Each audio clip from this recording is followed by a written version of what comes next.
항공기 조종사인 막내 아들 준혁에게서 전화가 왔다. 엄마, 이상한 일이 있어요? 형수님 지금 집에 계세요? 그럼 내가 대답했다. 지금 씻고 있는데 아들의 목소리는 속삭임으로 바뀌었다. 말도 안 돼요. 형수님 여권이 지금 제 손에 있단 말이에요. 방금 제가 조종하는 로마행 비행기에 타셨어요. 그 순간 등 뒤에서 발소리가 들렸다. 네가 여기 있어서 다행이야.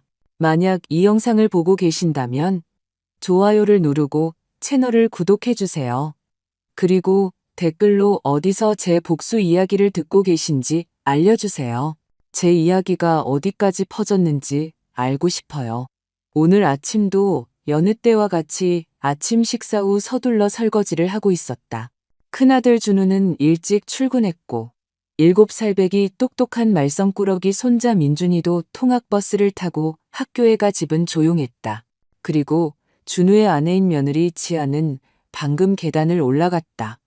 어머니, 잠시 씻고 올게요. 그녀의 부드러운 목소리가 들려왔다. 나는 미소를 지으며 고개를 끄덕였다. 마지막 접시를 정리하자마자 집 전화가 울렸다. 앞치마에 손을 닦고 서둘러 전화를 받았다. 수화기 너머로 막내 아들 준혁의 밝고 젊은 목소리가 들려왔다. 엄마, 그냥 안부 전화드렸어요. 공항에서 경유하는 동안 잠깐 시간이 났거든요. 아들의 목소리를 듣는 것만으로도 마음이 따뜻해졌다. 준혁은 어릴 적부터 꿈꿔왔던 하늘을 정복하는 꿈을 이루며 여기저기 날아다니는 자랑스러운 부조종사다. 나는 미소를 지으며 비행은 어떤지, 잘 지내는지 몇 가지를 물었다. 아들은 힘차게 웃으며 모든 것이 순조롭고 일도 잘 풀린다고 대답했다. 하지만 갑자기 아들의 톤이 바뀌었다. 무언가 말하기를 주저하는 듯했다. 저기, 엄마, 아주 이상한 일이 있었어요. 형수님 지금 집에 계세요? 나는 의아했다. 아직도 욕실에서 물소리가 들려오는 계단 쪽을 쳐다봤다. 그럼, 아들아, 지아는 위에서 씻고 있어. 나는 확신에 차서 대답했다. 지아는 불과 10분 전에도 나와 이야기를 나눴고 집에서 항상 입던 그 하얀 블라우스를 입고 있었다. 내가 착각할 리가 없었다. 하지만 전화기 너머 준혁은 한동안 말이 없었다. 숨소리마저 들릴 정도였다. 이윽고 그의 목소리는 놀라움으로 가득 찬 아주 진지한 톤으로 변했다. 엄마, 그럴 리가 없어요. 형수님 여권이 지금 제 손에 있단 말이에요. 방금 제가 조종하는 로마행 비행기에 타셨어요. 나는 아들이 분명 착각했을 거라 생각하며 웃음을 터뜨렸다. 아이고, 아들아, 뭘 잘못 봤겠지. 내가 방금 지아를 봤는데 씻으러 간다고까지 했어. 나는 아들을 안심시키려 차분히 설명했지만 그는 웃지 않았다. 그는 평소처럼 대답하지 않았다. 머릿속에서 이야기를 정리하려는 듯 느릿한 목소리로 내게 말했다. 모든 승객이 탑승한 후 잊어버린 서류를 찾으러 달려나갔다가 우연히 탑승구 근처에 떨어진 여권을 발견했다고 했다. 처음에는 공항 직원에게 주려고 했지만 누구의 것인지 확인하기 위해 여권을 열어본 순간 얼어붙었다고 했다. 사진은 지아의 것이었고 그녀의 이름이 선명하게 적혀 있었다. 착각할 여지가 없었다. 심장이 더 빨리 뛰기 시작했지만 나는 침착함을 유지하려 애썼다. 확실하니 준혁아? 다른 사람 여권일 수도 있잖아. 불안한 마음이 싹 텄지만 나는 그렇게 말했다. 준혁은 한숨을 쉬었고 그의 목소리는 이제 당혹감과 확고함이 섞여 있었다. 엄마, 방금 승객실에 내려가서 직접 확인했어요. 형수님 맞아요. 아주 부유하고 세련돼 보이는 남자 옆 1등석에 앉아 계세요. 아주 다정하게 이야기 나누시던데요. 마치 연인처럼요. 준혁의 말은 비수처럼 꽂혔다. 나는 수화기를 꽉 쥔 채 굳어버렸다. 머릿속이 핑핑 돌았다. 연인처럼? 불가능했다. 방금 위층에서 지아의 목소리를 들었. 이 집에서 그녀를 직접 봤다. 바로 그때 욕실의 물소리가 멈췄다. 방문이 열리는 소리가 들리고 지아의 목소리가 계단을 따라 내려왔다. 부드럽지만 나를 깜짝 놀라게 할 만큼 충분히 큰 목소리였다. 어머니, 누구랑 통화하세요? 나는 정신이 아찔했다. 심장이 너무 세게 뛰어 가슴 밖으로 튀어나올 것 같았다. 아, 친구야. 나는 떨리는 목소리로 서둘러 대답하고는 아직 머리가 젖은 채 계단에서 고개를 내미는 지아의 시선을 피해 재빨리 거실로 들어갔다. 문을 닫고 긴장한 티를 내지 않으려 했으며 전화기에 속삭였다. 준혁아, 방금 지아 목소리를 들었어. 여기 있어. 막 씻고 나왔어. 네가 착각한 거 아니니? 전화기 너머 준혁은 다시 침묵했다. 그리고 그의 목소리는 더 단호해졌다. 엄마, 불가능해요. 지금 이 비행기 안에 제 바로 앞에 계세요. 똑똑히 보고 있다고요. 나는 할 말을 잃고 머릿속이 하얘졌다. 거의 떨어뜨릴 뻔한 수화기를 떨리는 손으로 내려놓았다. 밖은 해가 쨍쨍했지만 거실은 갑자기 숨이 막히는 듯했다. 나는 소파에 주저앉아 심호흡을 하려 했지만 답 없는 질문에 가슴이 짓눌리는 듯했다. 지아가 여기 있다면 준혁의 비행기에 탄 여자는 누구란 말인가? 그리고 만약 비행기에 탄 여자가 지아라면 우리 집에 있는 이 사람은 누구란 말인가? 몇 분 후 지아가 주방으로 내려왔다. 깨끗한 하늘색 원피스를 입고 아직 머리가 축축한 채 평소와 같은 다정한 미소를 짓고 있었다. 어머니, 오늘 시장에 좀 일찍 가려고요. 뭐 사다 드릴 채소나 다른 거 있으세요? 그녀의 목소리는 아무 일도 없다는 듯 상냥하고 친숙했다. 나는 억지로 미소를 지으며 그녀를 바라봤지만 속은 돌덩이를 짊어진 기분이었다. 그래, 얘야. 토마토 좀 사다 주렴. 목이 바싹 마른 채 대답했다. 지아는 고개를 끄덕이고 장바구니를 들고 집을 나섰다. 그녀의 모습이 대문 뒤로 사라졌다.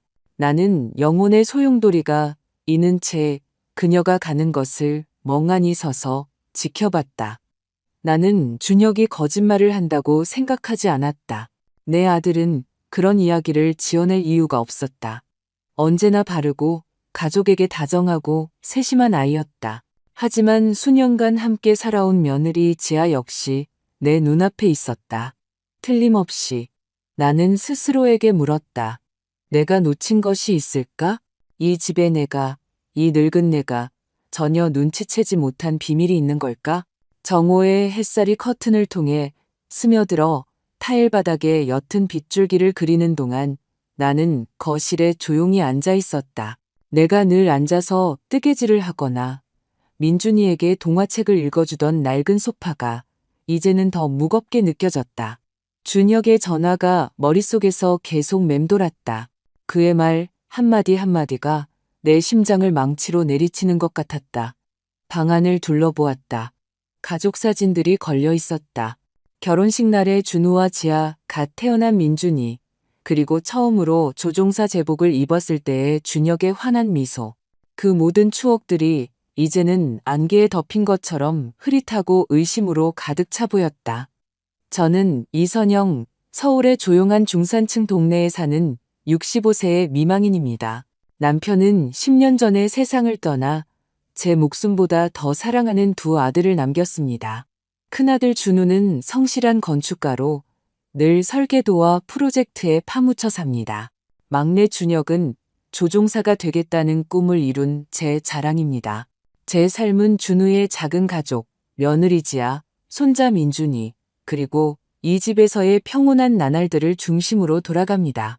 며느리 지아는 제 눈에 항상 완벽한 귀감이었습니다. 예쁘고 부지런하며 옷차림부터 민준이를 돌보는 방식까지 늘 흠잡을 데가 없었습니다. 그녀의 결혼식 날이 아직도 기억납니다. 그녀의 부모님 댁마당에서 열린 성대한 잔치였죠. 지아의 집안이 부유하지는 않았지만 모든 것이 완벽하게 진행되도록 최선을 다했습니다. 지아는 마치 훌륭한 아내이자 어머니가 되기 위해 태어난 사람처럼 자신감 있는 미소와 빛나는 눈빛으로 우리 집에 들어왔습니다. 저는 그녀 같은 며느리를 얻은 것이 얼마나 큰 행운인지 생각했습니다. 지아가 시장에 간 후 저는 무심코 식탁보 가장자리를 붙잡고 앉아 있었습니다. 준혁의 전화는 이전에 평범하게 보였던 작은 디테일들을 되짚어보게 만들었습니다. 지아가 시장에 가거나 친구를 만나러 간다고 외출했다가 돌아오면 딴 사람처럼 보일 때가 있었습니다. 어떤 날은 온통 다정함으로 가득 차 민준이를 껴안고 잠들 때까지 노래를 불러주었지만 다른 날에는 제가 소금통을 제자리에 두는 것을 잊었다는 이유만으로 소리를 지르며 화를 냈습니다. 저는 젊은 여자의 기분 변하려니 생각하곤 했습니다. 하지만 이제는 그렇게 확신할 수 없었습니다. 마음이 헝클어진 것 같았습니다.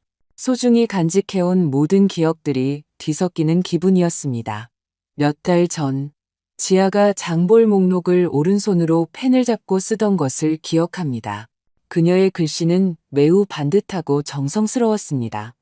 하지만 다음 날에는 왼손을 사용하는 것을 보았고 익숙하지 않은 듯 글씨가 훨씬 삐뚤빼뚤했습니다. 얘야, 언제부터 다른 손으로 글씨를 썼니?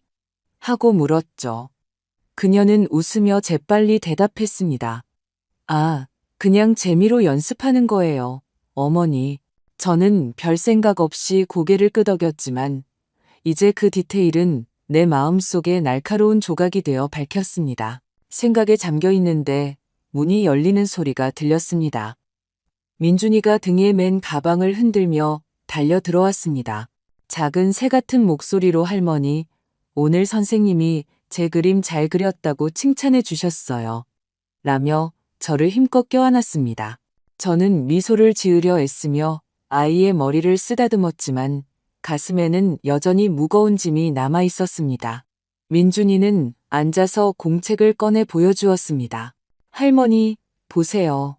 어제는 엄마가 오른손으로 숙제하는 걸 도와주셨는데 글씨가 정말 예뻤어요. 그런데 오늘은 왼손으로 쓰셔서 더 못생기게 나왔어요. 아이는 잘 정돈된 글씨가 있는 페이지와 온통 삐뚤빼뚤한 글씨가 있는 다른 페이지를 가리켰습니다. 그 글씨들을 보자 심장이 오그라드는 것 같았습니다. 내 엄마가 오늘 바빴나 보구나. 피곤해서 그렇게 썼을 거야. 저는 혼란스러움을 감추려 했으며 말했습니다. 하지만 민준이는 순진한 눈으로 저를 올려다보았습니다. 할머니, 우리 엄마는 정말 이상해요. 어떤 날은 저를 꽉 껴안아 주시는데 다른 날은 쳐다보지도 않으세요. 손자의 말은 또 다른 비수였습니다. 저는 아이를 위로하려 껴안았지만 머릿속은 온통 엉망이 되어가고 있었습니다. 바로 그때 초인종이 울렸습니다. 일어나 문을 열자 전날 지아가 가져다 준 접시를 들고 선 좋은 이웃인 옆집 김 여사님이 보였습니다. 그녀는 늘 그렇듯 상냥한 미소로 웃었지만 눈에는 호기심이 서려 있었습니다. 어머님, 며느님이 참 고우세요. 그런데 어제 보니 저한테 접시를 왼손으로 주시더라고요. 제가 알기론 오른손잡이라고 하셨는데 맞죠? 참 이상하네요. 양손잡이인가? 나는 억지로 미소를 지으며 대답했다. 아마 그런가 봐요. 차 한잔하고 가세요. 그녀는 고개를 끄덕이며 들어왔지만 그녀의 말은 가시처럼 내게 밝혔다. 나뿐만 아니라 이웃들까지도 그 차이를 눈치채고 있었다. 나는 차를 대접하고 잡담을 나눴지만 그녀가 가자마자 가슴에 손을 얹고 소파에 주저앉았다. 나는 세상이 무너져 내리는 듯한 느낌에 얼어붙었다. 그날 오후 나는 몇 년 동안 갖고 온 데이지 꽃에 부드럽게 물을 주기 위해 물뿌리개를 들고 정원으로 나갔다. 해가 지기 시작하고 나무 그림자가 마당에 길게 드리워졌지만 내 마음은 평화를 찾지 못했다.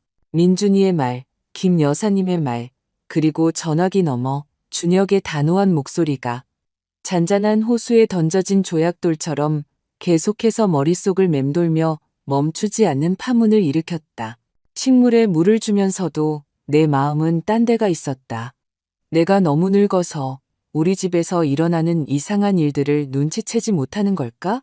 아니면 내가 항상 꿈꿔왔던 행복한 가정을 믿고 싶어서 일부러 눈을 감고 있었던 걸까? 지아는 장바구니를 들고 시장에서 돌아왔다.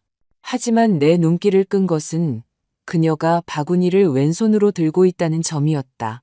나는 지아가 채소를 썰기 위해 칼을 잡는 법부터 민준이의 머리를 빗겨주는 법까지 항상 오른손을 사용했던 것을 똑똑히 기억했다. 나는 그녀가 부엌 식탁에 바구니를 놓는 것을 지켜보며 낮은 목소리로 물었다. 뭘 사왔니, 지아야? 내 목소리는 자연스럽게 들리려 애썼지만 속에서는 의심의 파도가 커지고 있었다. 그녀는 미소를 지으며 매우 공손하게 대답했다. 네, 어머니. 토마토랑 고수, 그리고 신선한 생선을 사왔어요. 저녁에 어머님이 좋아하시는 생선구이를 해드릴게요. 괜찮으세요? 그녀의 목소리는 언제나처럼 부드러웠지만 나는 그녀의 손을 보지 않을 수 없었다. 왼손? 아니, 오른손이었다. 나는 고개를 끄덕이고 식탁을 닦는 척하며 돌아섰다. 하지만 심장은 세차게 뛰고 있었다. 내가 상상하는 걸까? 아니면 이 작은 디테일들이 내게 무언가를 말해주려는 걸까? 저녁 식사 시간에 온 가족이 식탁에 모였다. 준우는 긴 하루 일과에 지쳐 있었지만 그래도 민준이에게 미소를 지으며 학교에서 어땠는지 물었다. 지아는 천천히 우아하게 식사를 했고 심지어 준우를 향해 여보, 다음 주에 민준이 학부모 총회 있으니까 그날은 시간 비워두세요 라고 상기시켜주기까지 했다. 나는 내가 그토록 자랑스러워했던 며느리를 찾으려 했으며 그녀를 바라봤지만 내 머릿속에서는 준혁의 목소리가 계속 울려 퍼졌다. 남자 옆 1등석에 앉아 있어요. 나는 입술을 깨물며 불안감을 삼키려 했지만 목에 돌이 걸린 것 같았다. 불과 사흘 후 모든 것이 달라졌다. 민준이가 저녁 식사 중에 물컵을 엎질러 식탁보 전체에 물이 튀었다. 나는 재빨리 행주를 가져와 닦으며 웃었다. 괜찮아, 아가. 그냥 조심하면 돼. 하지만 그의 맞은편에 앉아있던 지아는 갑자기 눈살을 찌푸리며 퉁명스러운 목소리로 말했다. 민준아, 왜 이렇게 칠칠치 못하니? 좀 더 조심해. 나는 어안이 벙벙해서 준우를 쳐다봤다. 그도 눈살을 찌푸리며 낮은 목소리로 말했다. 지아야, 그냥 사고였잖아. 그녀는 눈에 분노의 불꽃을 튀기며 돌아섰다. 당신은 항상 제 편만 들지. 그럼 난 이 집에서 나쁜 사람만 되는 거고. 식탁의 분위기는 무거워졌다. 민준이는 눈물이 그렁그렁한 채 고개를 숙였다. 나는 깊은 아픔을 느끼며 아이를 껴안았다. 불과 며칠 전만 해도 지아는 다정하게 학교 얘기를 상기시켜 주더니 이제는 완전히 다른 사람 같았다. 나는 그의 옆에 조용히 앉아 머릿속의 조각들을 맞추려 애썼다. 오늘은 짜증이 나 있고 그 전날은 사랑스러웠다. 오늘은 왼손을 쓰고 그 전날은 오른손을 썼다. 이 작은 차이들이 하나하나 내 마음속에 쌓여가고 있었다. 아직 완성되지 않은 퍼즐 조각들처럼. 나는 진정해야 한다고 스스로에게 말했지만 지아를 볼 때마다 낯선 사람처럼 느껴졌다. 마치 수년간 함께 살아온 며느리가 아닌 것처럼. 며칠 후 나는 민준이를 학교에 데려다 주었다. 우리가 늙었던 돌길을 걸을 때 아이는 내 손을 잡았다. 갑자기 아이가 멈춰서서 나를 보며 슬픈 목소리로 말했다. 할머니, 어제 엄마가 글씨 쓰는 법을 가르쳐 주셨는데 정말 인내심이 많으셨어요. 글씨도 예쁘게 나왔고요. 그런데 오늘은 제 숙제를 쳐다보지도 않으셨어요. 저 혼자 하라고 하셨어요. 나는 그의 맑은 눈을 보기 위해 몸을 숙였고 가슴이 찢어지는 것 같았다. 네 엄마가 바빴을 거야, 아가. 슬퍼하지 마 라고 말했지만 목소리가 떨렸다. 민준이는 고개를 끄덕였지만 그의 눈에는 여전히 실망감이 가득했다. 나는 거대한 무력감을 느끼며 아이를 껴안았다. 겨우 7살인데 나조차도 이해할 수 없는 일을 어떻게 이해하겠는가? 그날 밤 우리는 다시 저녁 식사를 위해 앉았다. 갑자기 지아가 가방에서 작은 수첩을 꺼내 왼손으로 무언가를 쓰기 시작했다. 음식을 담고 있던 준우가 갑자기 웃었다. 어이, 언제부터 왼손잡이가 됐어? 되게 어색해 보이네. 지아는 입가에 억지 미소를 지으며 글씨 쓰기를 멈췄다. 아, 그냥 한번 해보는 거야, 여보.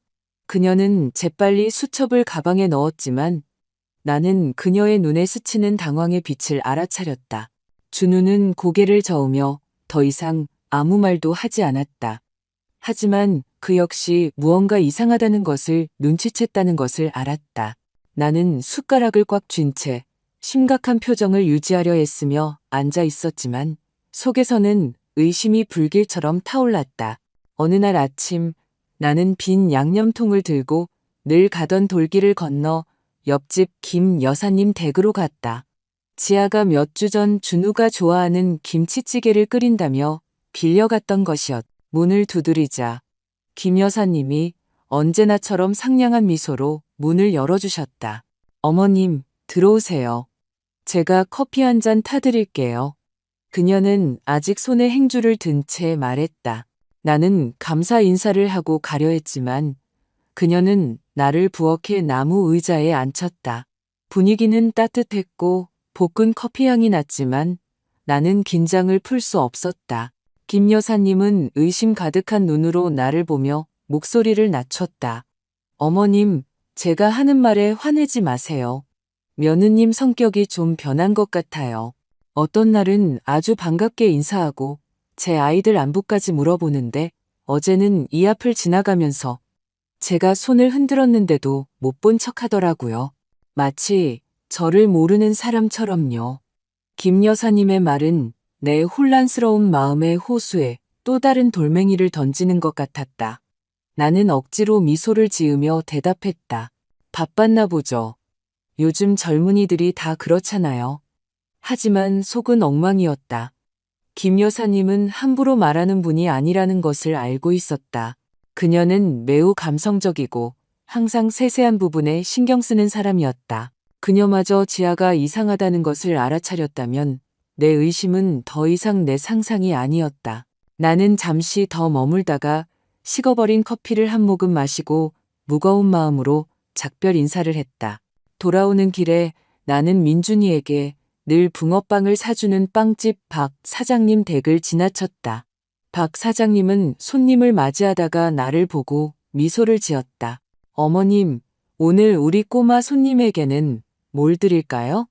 내가 붕어빵을 주문하자 그는 갑자기 물었다.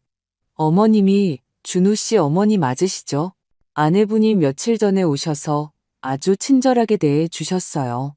제 빵이 정말 맛있다고까지 하셨는데 그런데 오늘 아침에 다시 오셨는데 표정이 영 안 좋더라고요.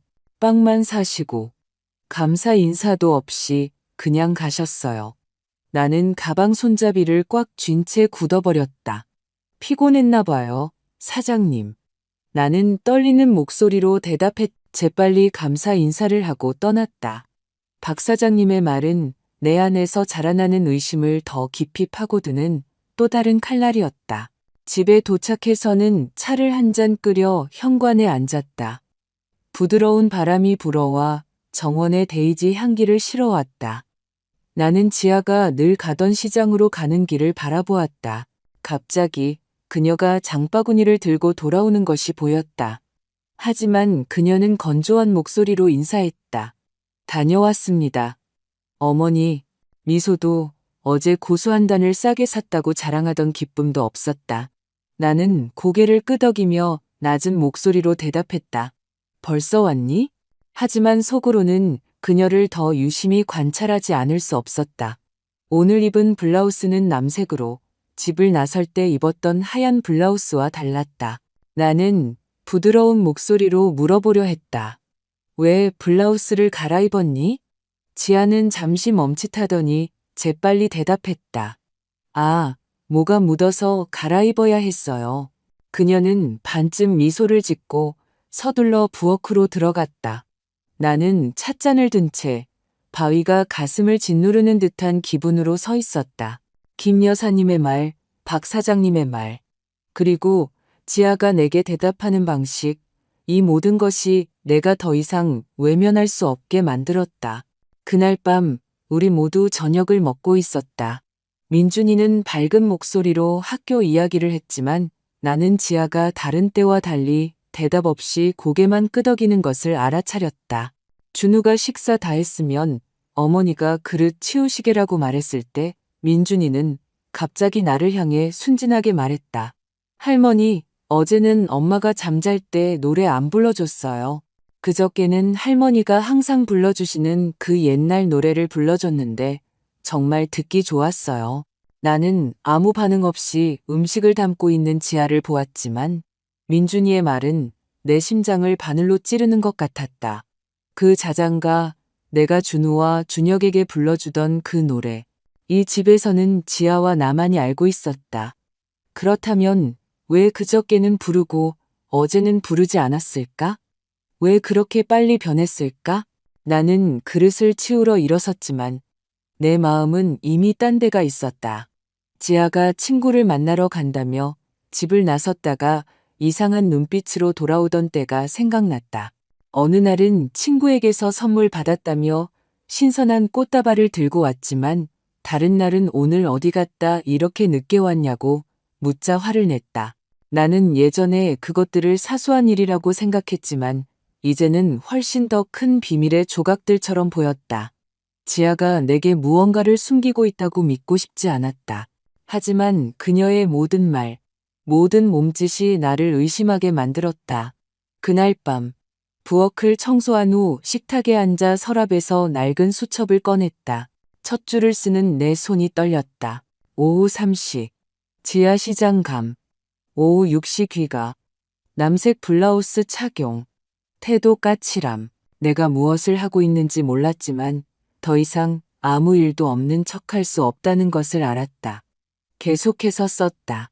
어제는 민준이에게 자장가 불러줌, 다정함. 오늘은 차가움, 노래 안 불러줌. 모든 단어는 무거운 획 같았다. 마치 내 의심을 현실에 새기는 것 같았다. 내 낡은 수첩은 이제 지하에 대한 메모로 가득 찼다. 모든 글자는 내 의심의 조각이었고 감히 쳐다볼 수 없는 그림을 그리는 것 같았다. 나는 무거운 마음으로 수첩을 보며 부엌에 앉아 있었다. 이 모든 생각을 더 이상 혼자 간직할 수 없었다. 그것들은 파도처럼 밀려왔다. 밀려가며 나를 혼란 속에 홀로 남겨두었다. 누군가와 이야기해야 했다. 나를 이해해주고 판단하지 않고 섣부른 결론을 내리지 않을 사람이 필요했다.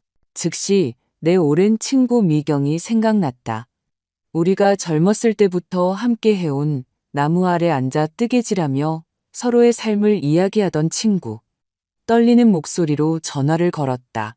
미경아, 오후에 시간 괜찮니? 우리 동네 커피숍에서 만나자. 할 얘기가 있어. 미경은 언제나처럼 따뜻한 목소리로 즉시 수락했다. 선영아, 무슨 일 있는 줄 알았어. 기다려, 그리로 갈게. 약간의 안도감을 느꼈지만 걱정은 여전히 무거웠다. 낡은 스카프를 두르고 미경과 내가 수많은 기쁨과 슬픔을 나눠온 동네 작은 커피숍으로 향했다. 그곳은 여전했다. 어두운 나무 테이블과 갓 볶은 커피의 맛있는 냄새. 나는 아무도 우리 대화를 듣지 못하도록 빛이 희미한 구석 자리를 골랐다. 그곳에 앉아 뜨거운 커피잔을 감싸 안았지만 마음은 얼어붙어 있었다. 이 모든 의심을 어떻게 털어놓을까? 내 며느리를 의심하고 있다는 것을 어떻게 감히 인정할 수 있을까? 미경은 가벼운 스웨터를 입고 신선한 채소가 담긴 가방을 든 채 도착했다. 그녀는 앉아서 예리하지만 다정한 눈빛으로 내 눈을 똑바로 쳐다봤다. 선영아, 내 얼굴만 봐도 알아. 무슨 큰일 있구나. 어서 털어놔. 뭐가 널 그렇게 힘들게 하니? 나는 목소리가 갈라지지 않도록 심호흡을 했지만 모든 단어가 목에 걸렸다. 나는 모든 것을 요약해서 이야기했다. 공항에서 준혁이 건전와 지하의 여권, 비행기에서 본 그녀와 똑같이 생긴 여자, 그리고 글씨 쓰는 손이 바뀌는 것부터 하루아침에 변하는 그녀의 기분까지 내가 기록한 모든 작은 디테일들. 나는 가방에서 수첩을 꺼내 그녀에게 건넸다. 봐, 여기 다 적어놨어. 내가 상상하는 건지 모르겠지만 더 이상 모르는 척할 수가 없어. 미경은 눈살을 찌푸리며 페이지를 넘겼다. 그녀는 내 떨리는 글씨를 손가락으로 짚어가며 천천히 읽었다. 너 모든 걸 다 봤구나. 그녀가 진지한 목소리로 말했다. 나갔다 돌아올 때마다 딴 사람 같네. 넌 뭐라고 생각해?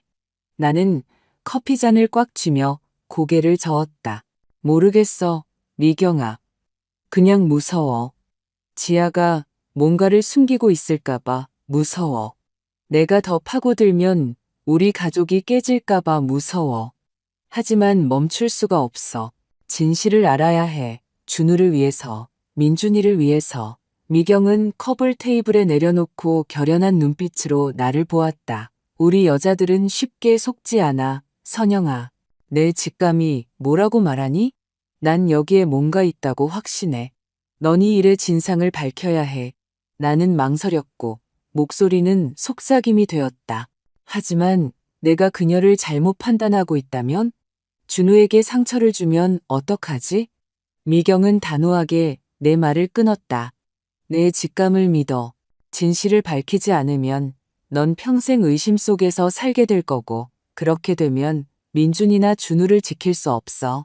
바로 그때 시장에서 채소를 파는 내가 아는 아주머니가 커피숍에 들어왔다. 나를 알아보고 미소를 지었다. 어머님, 이런 우연이. 지난주에 시장에서 며느님을 뵈었는데 아주 친절하게 인사하시더라고요.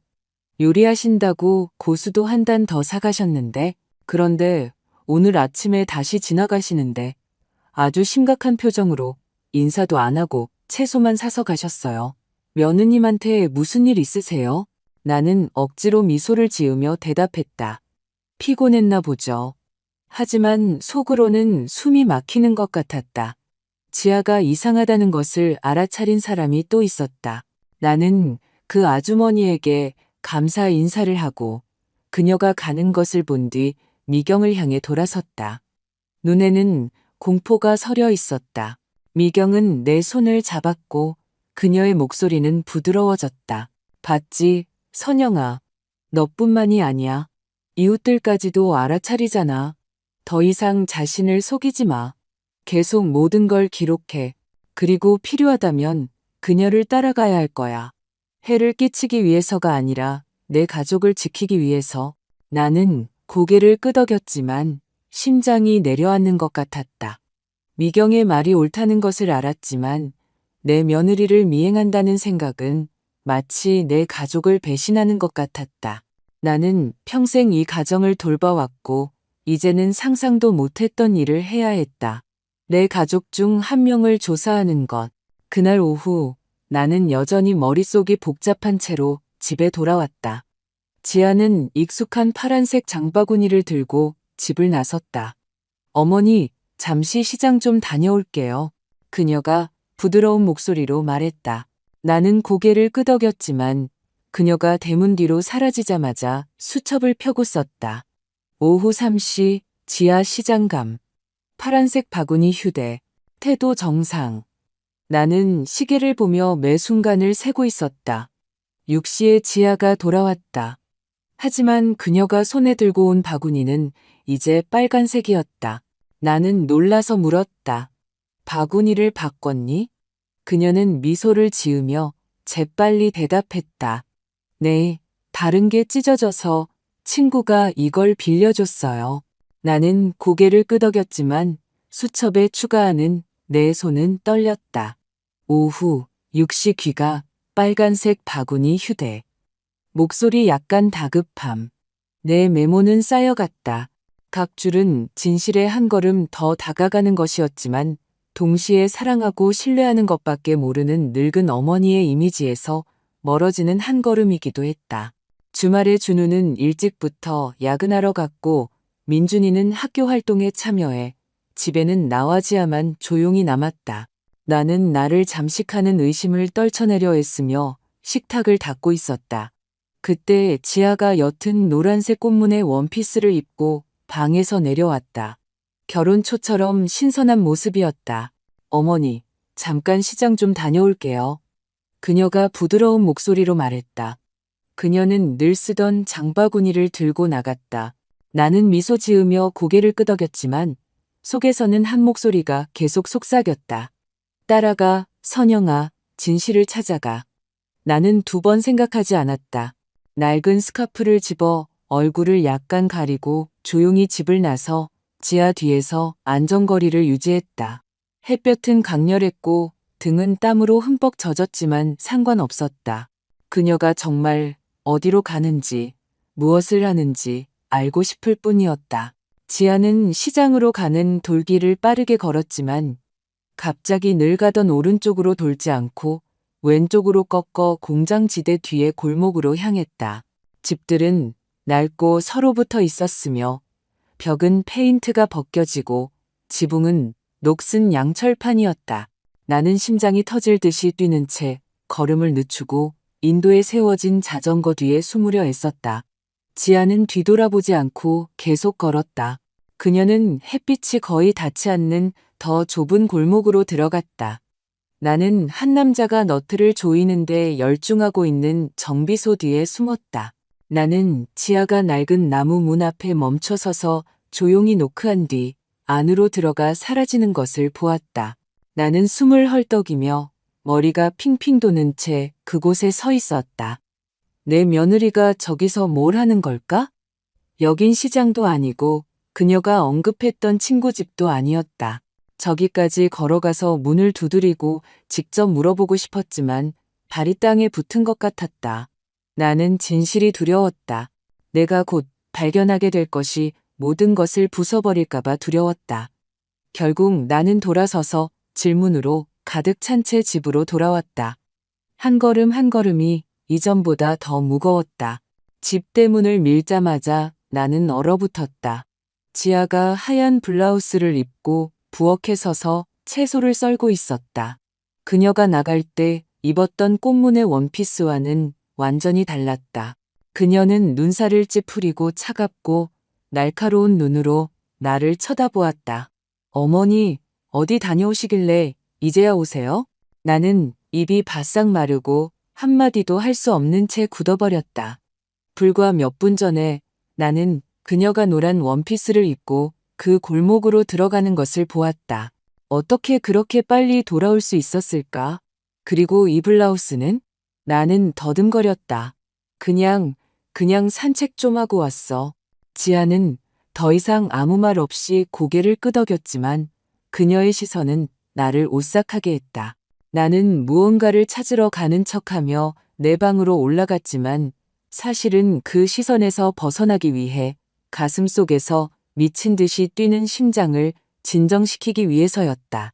그날 밤 나는 뜨개질을 하고 있는데 민준이가 마당에서 실컷 놀아 붉어진 뺨을 하고 내 방으로 뛰어들어왔다. 그는 내 다리에 매달려 흐느꼈다. 할머니, 엄마가 연필 하나 떨어뜨렸다고 혼냈어요. 어제랑은 달라요. 어제는 정말 착했는데 저를 안아주기까지 했어요.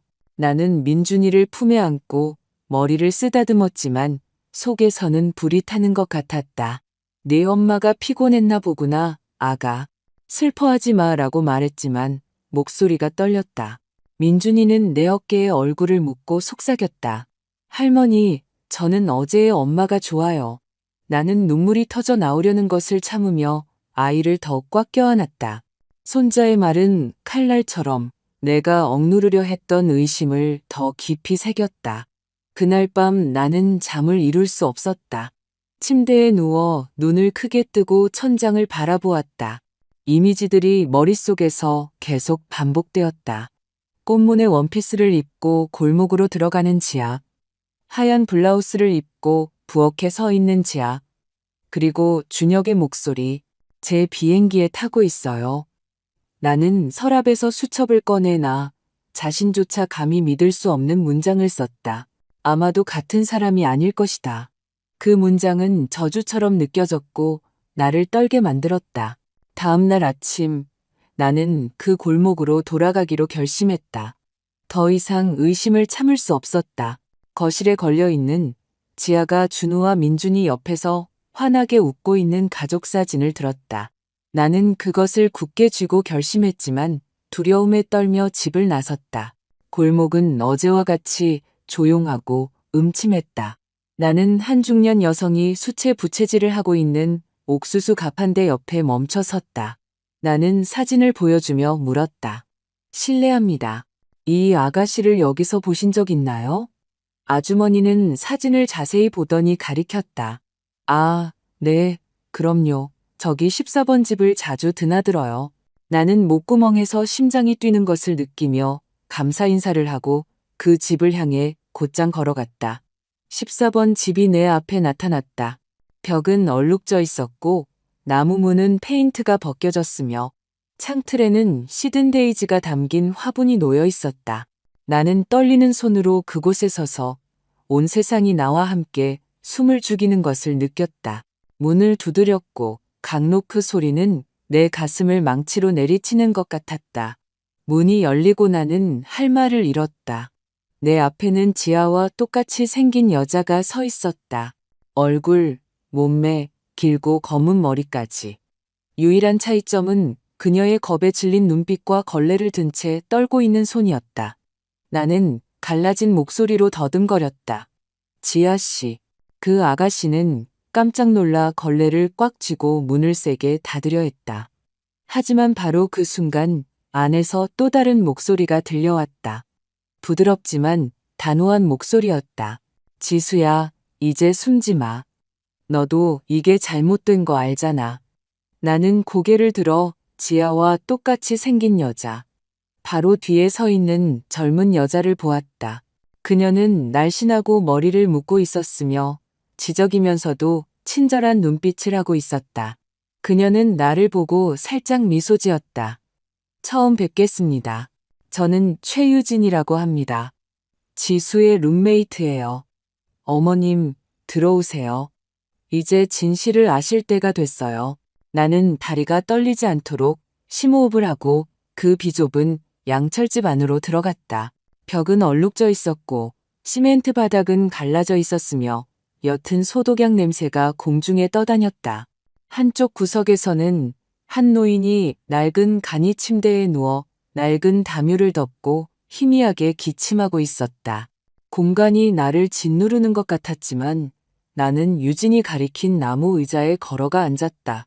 지아와 똑같이 생긴 여자는 고개를 숙였고 그녀의 목소리는 겨우 속삭임에 가까웠다. 죄송합니다. 저는 지아가 아니에요.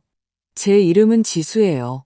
나는 머릿속이 소용돌이 치는 채 아무 말도 할 수 없이 그녀를 바라보았다. 지수. 이름은 낯설었지만 얼굴은 너무나 익숙했. 나는 목소리를 굳게 유지하려 했으며 손을 꽉 쥐었다. 설명해봐요. 왜 내 며느리와 그렇게 닮았고 왜 우리 집에 나타나는 거죠? 지수는 죄책감 가득한 눈으로 고개를 들었지만 바로 대답하지 않았다. 대신 유진이 그녀 옆에 앉았다.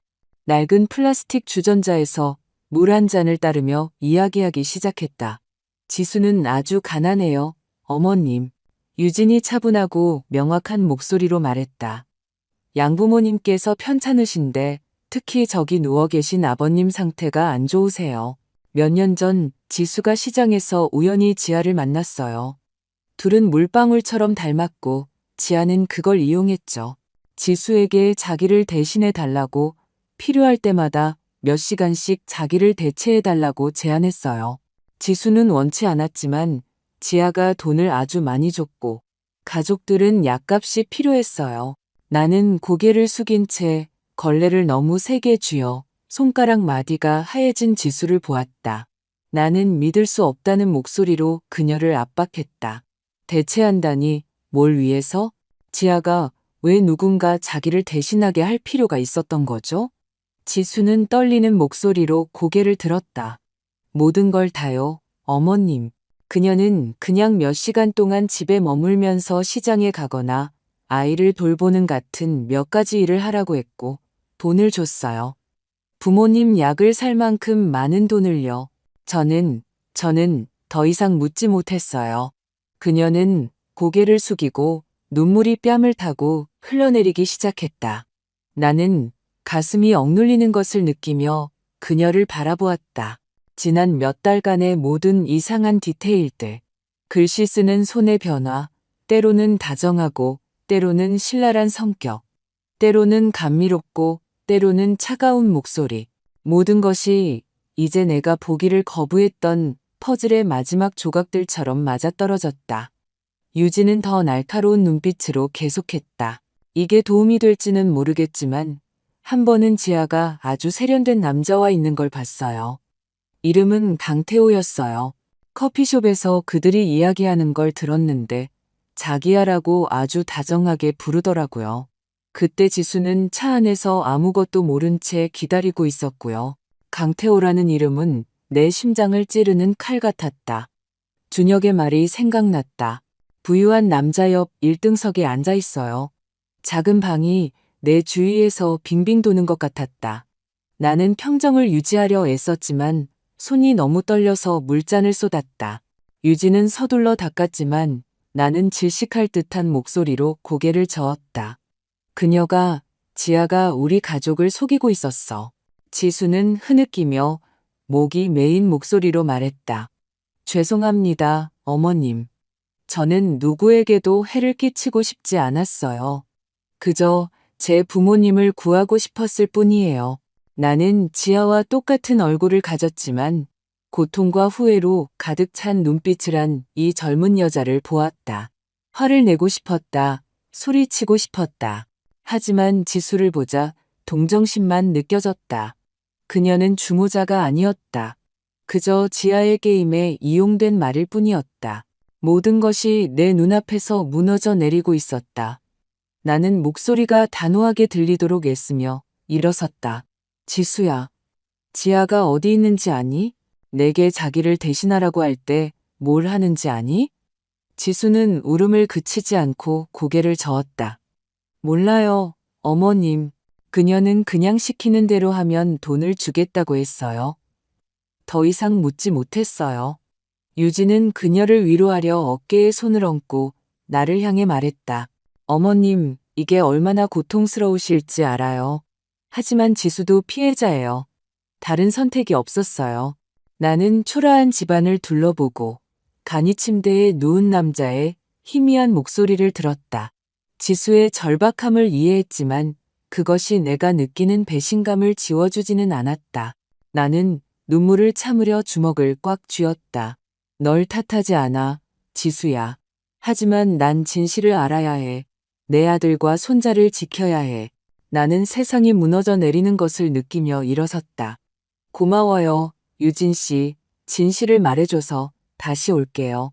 나는 집을 나섰고 밖에 밝은 햇살이 내 눈을 멀게 했다. 하지만 내 심장은 얼어붙어 있었다.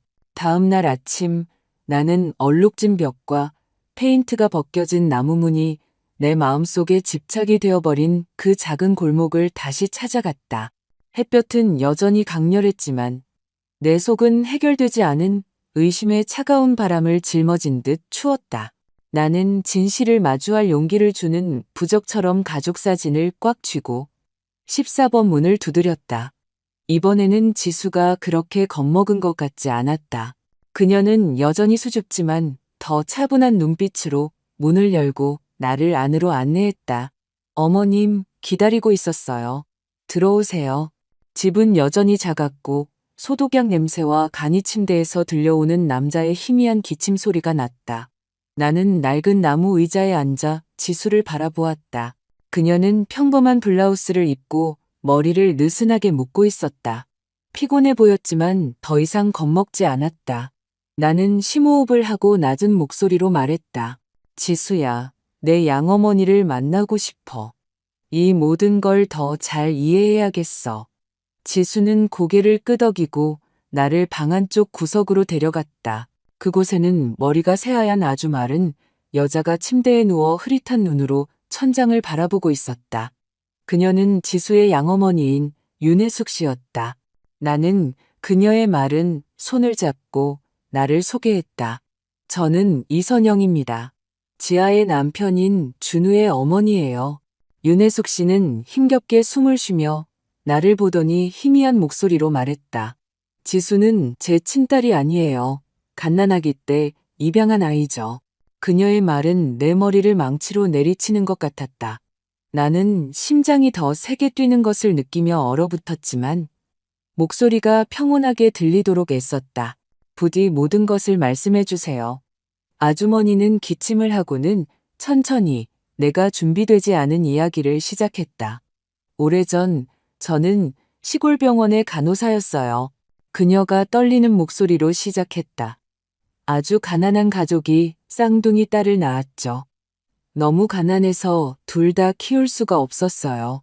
엄마는 울면서 한 명만 데리고 있을 수 있다고, 다른 한 명은 버릴 거라고 했어요. 제 마음이 찢어지는 것 같았죠. 그 아이를 버려두게 할 수 없었어요. 그래서 입양했어요. 그 아이가 지수예요. 그녀는 길게 기침을 하려고 멈췄다가 무한한 사랑으로 지수를 바라보았다. 제 딸처럼 키웠지만 전 그 아이가 항상 진짜 부모를 찾고 싶어 한다는 걸 알아요. 저는 제 사랑과 이 집 말고는 줄 것이 없어요. 나는 의자 가장자리를 붙잡고 머리가 핑핑 도는 채 앉아 있었다. 지수의 친부모가 누구인지 아세요? 내가 떨리는 목소리로 물었다. 윤혜숙 씨는 고개를 저었다. 근처 마을의 가난한 가족이라는 것만 알아요. 많이 묻지 않았어요. 그냥 아이를 구하고 싶었을 뿐이에요. 나는 지수를 보았고 그녀가 고개를 숙인 채 눈물을 흘리는 것을 보았다. 어머님, 저는 제 친부모에 대해 아무것도 몰라요. 그녀가 목이 메인 목소리로 말했다. 하지만 지아를 만났을 때 어쩌면 그녀가 뭔가를 알지도 모른다고 생각했어요. 저랑 너무 닮았으니까요. 하지만 그것에 대해 아무 말도 해주지 않았어요. 나는 숨이 막히는 것 같았다. 나는 어떤 단서라도 찾을 수 있기를 바라며 윤혜숙 씨에게 낡은 서류를 보여달라고 부탁했다. 그녀는 낡은 나무 옷장을 가리켰다. 지수는 누렇게 변색된 종이 봉투를 꺼내 내게 주었다. 안에는 지수의 출생일이 적힌 병원 서류 사본이 있었다. 나는 그것들을 재빨리 읽었고 심장이 멎는 것 같았다. 지수의 출생일은 지아의 출생일과 정확히 같았다. 내가 준우와 결혼할 때 그녀의 서류에서 본 날짜였다. 나는 떨리는 손으로 서류를 잡고 지수를 보았다.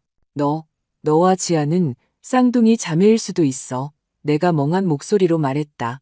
지수는 얼굴을 가리고 울음을 터뜨렸다. 그럼 지아가 제 언니라고요?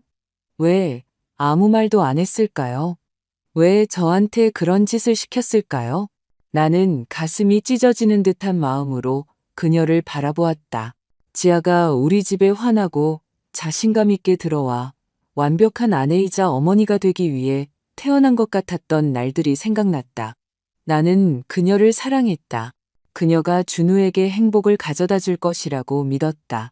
하지만 이제 나는 그녀가 우리 가족을 속였을 뿐만 아니라 상상조차 하기 싫은 비밀을 숨기기 위해 자신의 쌍둥이 동생을 이용했다는 것을 알았다. 나는 일어서서 지수의 어깨에 손을 얹었고 내 목소리는 단호했지만 고통을 숨길 수는 없었다. 지수야, 오늘부터는 아무도 널 더 이상 이용하게 두지 않을 거야. 내 부모님 병간호를 도와줄게. 하지만 그 대가로 나와 협력해야 해. 이 진실을 밝혀내야 해. 준우를 위해서, 민준이를 위해서. 지수는 울음을 그치지 않고 고개를 끄덕였다. 도와드릴게요. 더 이상 이 거짓말 속에서 살고 싶지 않아요. 나는 그녀를 보았고 그녀의 눈에서 진심을 보았다. 그리고 처음으로 폭풍 속에서 희망의 빗줄기를 느꼈다. 나는 집을 나서서 혼란스러운 마음으로 골목을 걸었다. 사람들이 물건을 사고 웃는 시끄러운 시장을 지나쳤다. 하지만 내 머릿속에서는 윤혜숙 씨의 말이 종소리처럼 울렸다. 두 쌍둥이, 한 명은 버려지고 다른 한 명은 키워졌다. 그리고 이제 그들의 운명이 우리 가족 안에서 교차했다. 나는 폭풍이 휩쓸고 간 들판처럼 엉망이 된 마음으로 집에 돌아왔다. 지아와 지수에 대한 진실, 쌍둥이의 비밀은 내 가슴을 짓누르는 바위였다. 나는 내가 준비되지 않은 갈림길에 서 있었다. 우리 모두를 속인 내 며느리와 마주하고 준우와 민준이 앞에서 진실을 밝히는 것. 그날 밤 나는 준혁에게 전화했다. 내 심장은 떨렸지만 목소리는 단호했다. 준혁아, 내일 밤에 집으로 와야 해. 네가 명확히 해줘야 할 것들이 좀 있어. 준혁은 놀랐다. 그의 목소리에서 걱정이 느껴졌다. 엄마, 무슨 심각한 일 있어요? 나는 퉁명스럽게 말했다. 그냥 와, 아들아. 네가 필요해. 그리고 가능하다면 형수님 전자여권 기록 좀 가져와. 그는 더 이상 묻지 않았다. 그냥 네, 엄마, 갈게요 라고 말했다. 나는 전화를 끊고 온 세상이 무너져 내리는 것을 느끼며 앉아 있었다. 내일 밤은 이 가족 누구도 잊지 못할 밤이 될 것이라는 것을 알았다. 다음 날 나는 일찍 일어나 성대한 가족 저녁 식사를 준비했다. 식탁에 하얀 식탁보를 깔고 촛불을 켰다. 준우가 좋아하는 김치찌개와 민준이가 항상 주문하는 생선구이를 요리했다. 이 저녁 식사가 특별하기를 바랐다. 축하하기 위해서가 아니라 이전과 이후를 가르는 표시를 하기 위해서였다. 나는 부엌에서 채소를 썰고 있었지만 마음은 딴 데가 있었다. 그 어두운 골목과 지수의 말 사이에서 준우를 위해 민준이를 위해 강해져야 한다고 스스로에게 말했다. 하지만 칼질 한 번 한 번이 내 심장을 베는 것 같았다. 어둠이 내리기 시작할 때 준우가 일에 지쳐 집에 도착했다. 차려진 식탁을 보고 놀랐다. 무슨 날이야? 왜 이렇게 음식을 많이 했어, 엄마? 나는 평온해 보이려 애쓰며 미소를 지었다. 그냥 다 같이 맛있는 저녁 먹고 싶어서. 앉아, 아들. 지아는 하늘색 원피스를 입고 부드러운 미소를 지으며 들어왔지만 눈빛에는 약간의 긴장감이 서려 있었다. 민준이가 달려와 내 다리를 껴안았다. 할머니, 생선 냄새 정말 좋다. 나는 목에 덩어리가 진 채 아이의 머리를 쓰다듬었다. 이 밤이 지나면 민준이의 순진한 미소는 다시는 그렇게 carefree하지 못할 수도 있다는 것을 알았다. 우리는 식탁에 앉았고 처음에는 분위기가 활기찼다.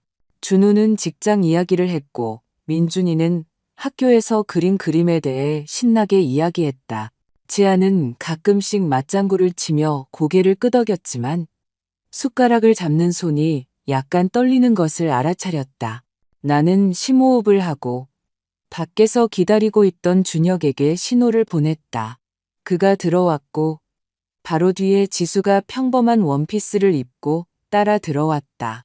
얼굴은 지아와 똑같았지만 눈빛에는 고뇌가 가득했다.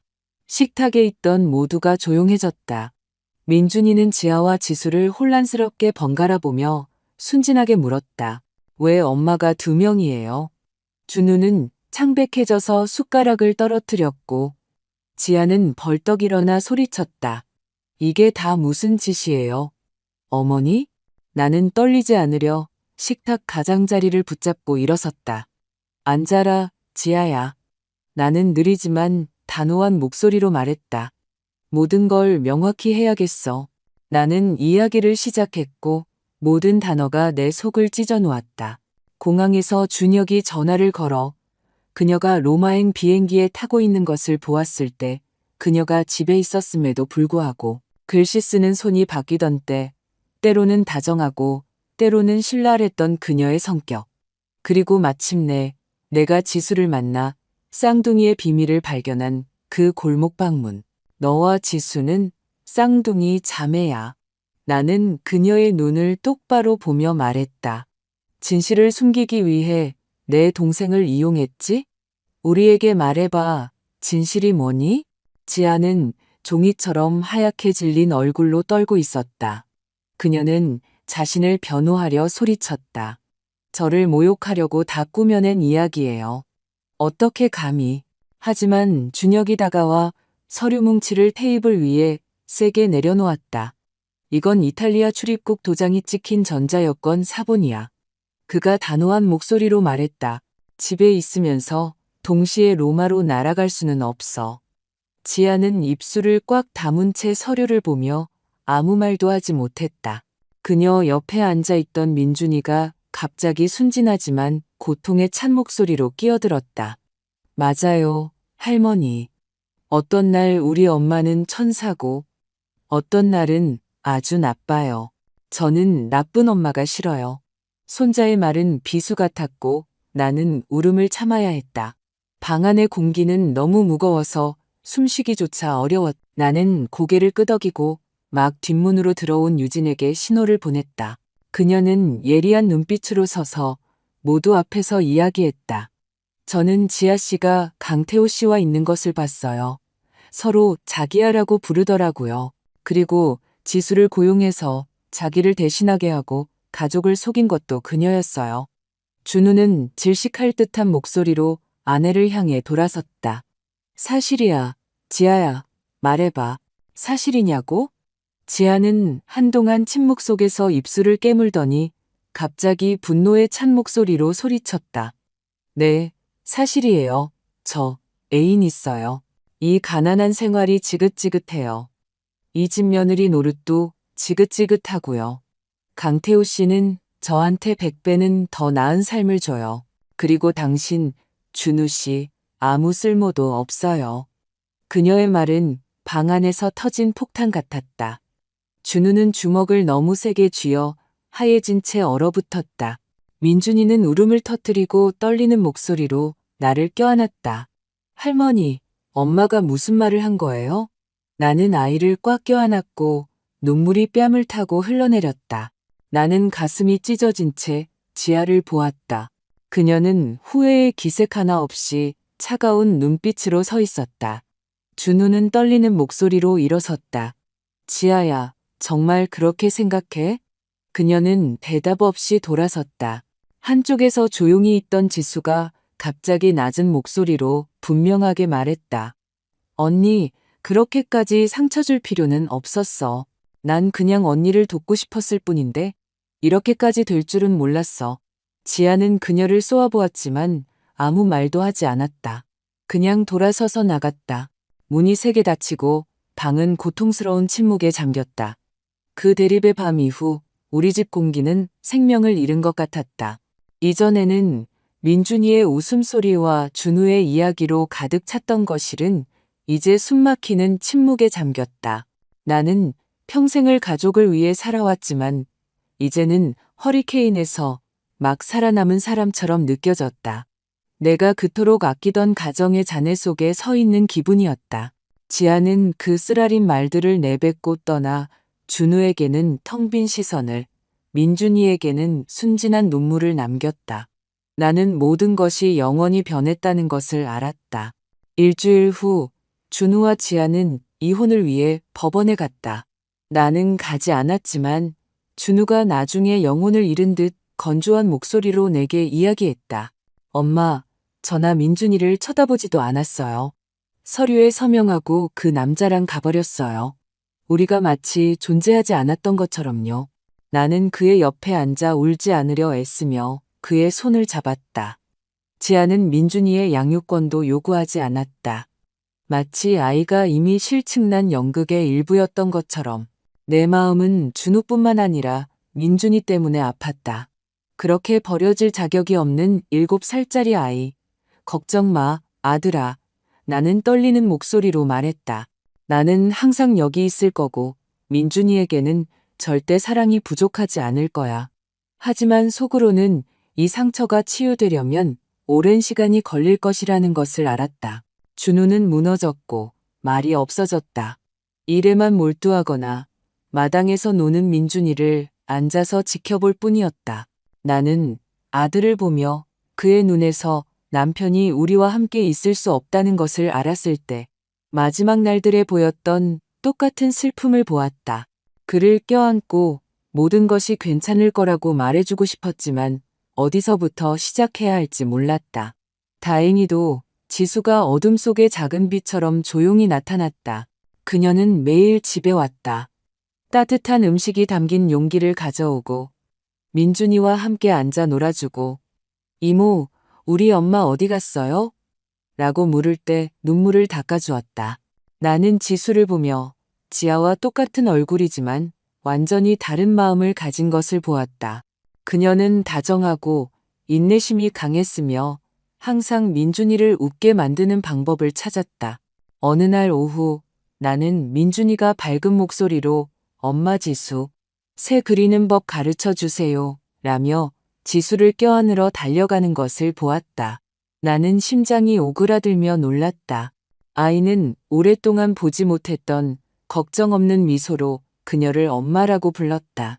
지수는 웃으며 아이의 머리를 쓰다듬었다. 물론이지, 내 사랑. 하지만 내가 볼 수 있도록 아주 예쁘게 그려야 해. 나는 눈물이 흐르는 채 그곳에 서 있었다. 민준이의 순진한 말은 내 고통을 덜어주는 약 같았다. 나는 지수가 그 속임수의 나날 동안 지아를 대체했을 뿐만 아니라 진심 어린 마음으로 우리 가족의 일부가 되어가고 있다는 것을 알았다. 어느 날 밤 내가 부엌을 청소하고 있을 때 준우가 나를 거실로 불렀다. 그는 떨리는 손으로 작은 반지를 들고 서 있었다. 그의 시선은 긴장과 결의가 뒤섞여 있었다. 지수는 얼굴이 붉어지고 눈이 빛나며 그의 옆에 있었다. 준우는 무릎을 꿇었고 그의 목소리는 갈라졌다. 지수야, 더 이상 시간을 낭비하고 싶지 않아. 너는 나와 민준이에게 빛을 가져다 줬어. 내 아내가 되어주고 민준이의 엄마가 되어주겠니? 지수는 울음을 터뜨리며 마치 내 승인을 구하듯 나를 쳐다보았다. 나는 다가가서 그녀의 손을 잡고 부드럽게 고개를 끄덕였다. 넌 그럴 자격이 있어, 얘야. 넌 이미 오래전부터 이 가족의 일부였어. 그녀는 나를 껴안았다. 그녀의 눈물이 내 어깨를 적셨고 나는 그 순간이 우리 가족이 치유되기 시작하는 순간이라는 것을 알았다. 준우와 지수의 결혼식은 얼마 지나지 않아 열렸. 작지만 사랑으로 가득했다. 나는 마당에서 울타리에 묶인 붉은 장미를 보며 정장을 입고 아빠의 작은 들러리가 된 민준이의 웃음소리를 들었다. 준혁은 출장에서 돌아와 처음 조종사 제복을 입었던 날처럼 환한 미소로 형 옆에 섰다. 나는 뺨을 타고 흐르는 눈물과 함께 맨 앞줄에 앉았다. 그것은 상실의 눈물이 아니라 행복의 눈물이었다. 나는 소박한 웨딩드레스를 입고 준우의 손을 잡은 지수를 보며 우리 가족이 사기꾼을 잃은 후 진정한 마음을 찾았다는 것을 알았다. 그 후의 삶은 다시 평온을 되찾았다. 지수는 준우와 민준이를 온 사랑으로 돌보며 소박한 삶을 유지했다. 따뜻한 식사를 요리하고 내가 내 아들들에게 불러주던 똑같은 자장가로 민준이를 재웠다. 매일 밤 그녀는 준우 옆에 앉아 그의 설계도와 프로젝트에 대해 이야기하는 것을 자랑스러운 눈빛으로 들었다. 민준이는 더 이상 다른 엄마에 대해 묻지 않았다. 그저 환한 미소로 지수에게 안겨 엄마라고 불렀다. 나는 우리 가족을 보며 상처가 조금씩 아물어가는 것을 보았다. 늦은 밤 나는 현관에 앉았다.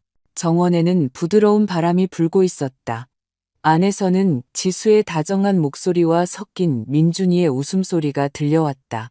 나는 엿보았고 준우가 일에 집중하는 동안 지수가 그에게 차 한 잔을 끓여 옆에 놓아주고 이마에 부드럽게 키스하는 것을 보았다. 나는 마침내 마음이 편안해지는 것을 느끼며 미소 지었다. 나는 첫 의심부터 준혁의 전화, 그리고 진실을 발견한 그 어두운 골목까지 내가 걸어온 긴 길을 생각했다. 진실은 잔인했지만 남편이 말하곤 했듯이 선영아, 진실은 너를 자유롭게 할 것이다.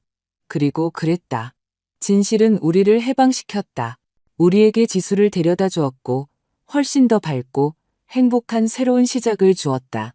방금 들으신 이야기는 관련된 사람들의 신원을 보호하기 위해 이름과 장소가 변경되었습니다. 우리는 판단하기 위해서가 아니라 누군가가 듣고 자신의 가정 안에서 조용히 고통받는 얼마나 많은 어머니들이 있는지 되돌아보기를 바라는 마음으로 이 이야기를 전합니다. 저는 정말 궁금합니다. 만약 당신이 제 입장이었다면 어떻게 하시겠습니까? 평화를 유지하기 위해 침묵을 선택하시겠습니까? 아니면 당신의 목소리를 되찾기 위해 모든 것에 맞설 용기를 내시겠습니까? 저는 당신의 의견을 알고 싶습니다. 왜냐하면 모든 이야기는 다른 누군가의 길을 비출 수 있는 촛불과 같기 때문입니다. 하느님은 언제나 축복하십니다. 그리고 저는 용기가 우리를 더 나은 날들로 이끈다고 확신합니다. 한편 마지막 화면에는 채널에서 가장 사랑받는 이야기 2편을 남겨두겠습니다. 분명 놀라실 겁니다. 이 순간까지 저와 함께 해주셔서 감사합니다.